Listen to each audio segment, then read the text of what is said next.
La douleur à ou autour de l'épaule pose souvent un dilemme pour les médecins. Alors, nous allons faire un examen de dépistage rapide de l'épaule. Alors, pour examiner l'articulation de l'épaule comme telle, on commence par stabiliser l'épaule en mettant sur la main sur la clavicule et l'omoplate. Ensuite, on supporte l'avant-bras et on amène le bras à 90 degrés d'abduction, qui est l'abduction complète de l'articulation gléno-humérale pure.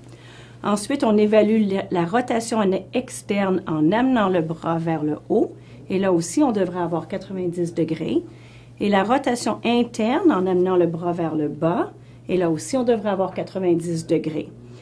Et on examine pour l'amplitude du mouvement, ainsi pour savoir si ça fait de la douleur. Mais les douleurs à l'épaule ne proviennent pas toujours de l'articulation. Elles sont souvent causées par des bursites.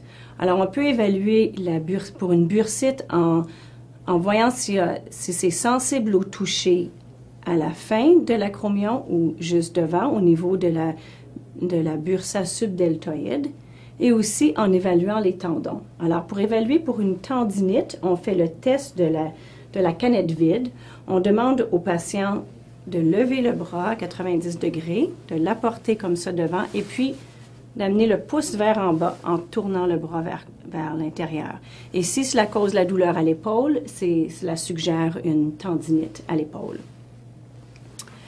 Un autre tendon qui peut causer et ça c'est une tendinite du supraspinatus.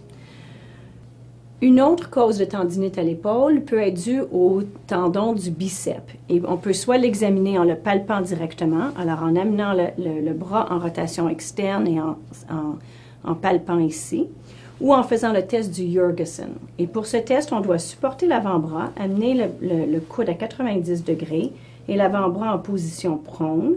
On demande au patient d'amener l'avant-bras en position de supination et on résiste le mouvement, comme ça. Et si cela cause la douleur ici au niveau du tendon, ça suggère une tendinite du biceps.